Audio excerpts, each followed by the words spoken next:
पहिले पहिले बानी कइले छठी मैया बरता तोहार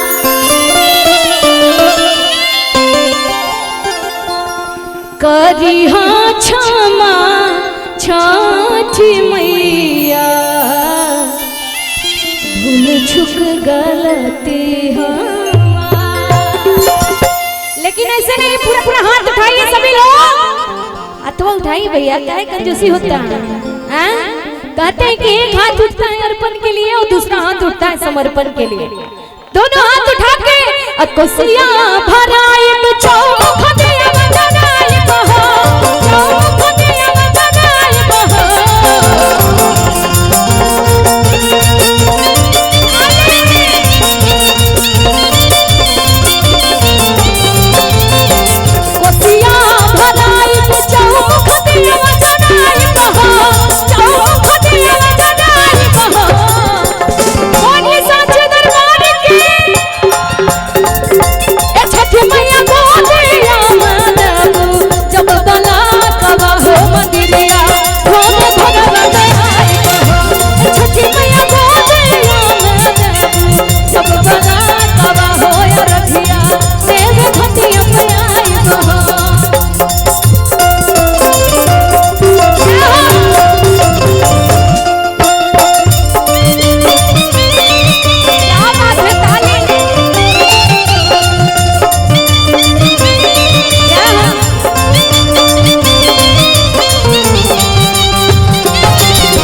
हजारों हजारों आशीर्वाद आई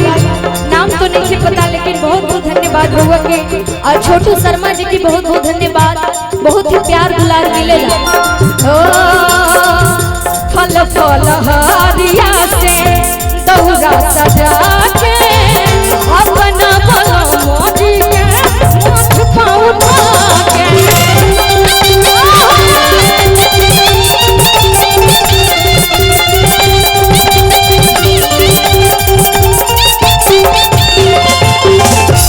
पुरस्कार हमारे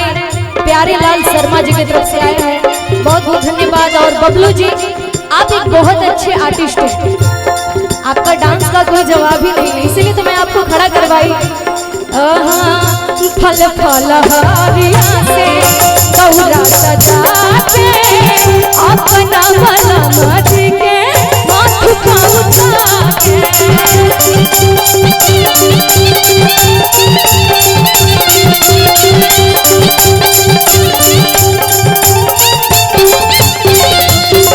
दौरा सजाए चौमुख दिया बनाए बहो चौमुख दिया बनाए बहो दौरा सजाए चौमुख दिया बनाए बहो चौमुख दिया बनाए बहो अरे डांस हो रहा है भाई तो हाथ उठना चाहिए हाला करके बोलिए सांचे दरबार के वाह आप लोग इतने अंदाज इतने सुरीले हैं कि क्या बोलूं मैं आपके लिए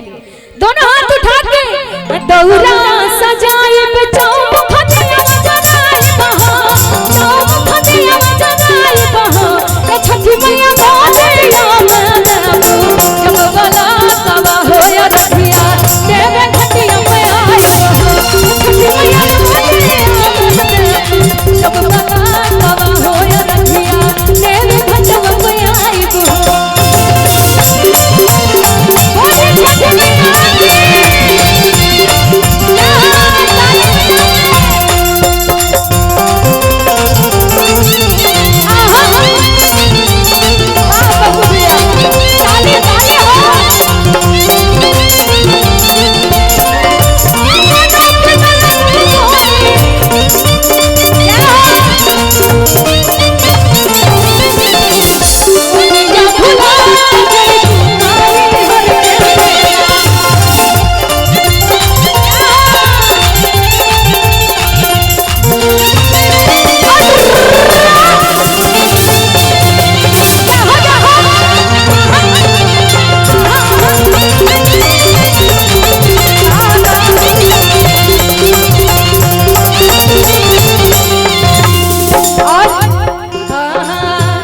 अपना तू खुशबू के असरा पुराएगा फल फल हरिया से तोरा सगाएगा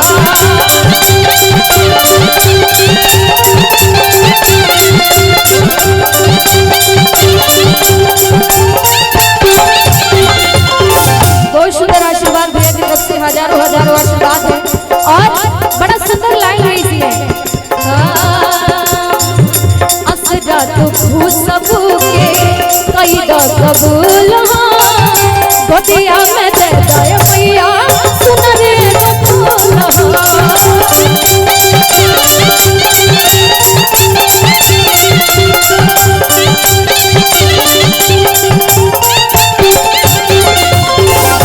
असरा तू खुशबू के माए हमर असरा मन में जोन बा अगर हमर पूरा हो जाए तो जोड़े सुख से अरग दे एगो बाघिन के पुकारी है न होला ये हमारे पार्टी की महिला लोग ही बता सकती हैं है ना। जनसंख्या बहुत कम है लेकिन सब में दम है। असरा तू खुशबू के कई द कबूल गोटिया में दे दे मैया सुन रे फूल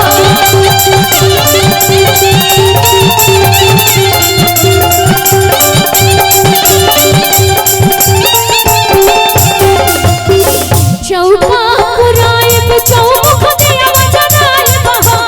चौमुख दिया जनाए बहा चौका पुराए चौमुख दिया जनाए बहा चौमुख दिया जनाए बहा। और ये मेरा लास्ट गाना है क्योंकि कलाकार का लाइन लगा हुआ है तो सबका मजबूरी समझते हुए सब लोग सोच रहे होंगे कि मेरा पारी आ जाए मेरा पारी आ जाए तो सबका दर्द समझते हुए लास्ट में करती हूँ। बोलिए सांची दरबार के और सभी लोग ताली बजाइएगा। ए देवी मैया गोदिया ले देबू जब बला तवा हो मंदिरिया ढोल ढोल में आई हो छठी मैया गोदिया ले देबू जब बला तवा हो रखिया मेरे खटिया पे आई हो देवी मैया गोदिया ले देबू जब बला तवा हो मंदिरिया ढोल ढोल में आई हो छठी मैया गोदिया ले देबू जब बला तवा हो मंदिरिया ढोल ढोल में आई छठी मैया गोदिया ले देबू जब बला तवा हो मंदिरिया ढोल ढोल में आई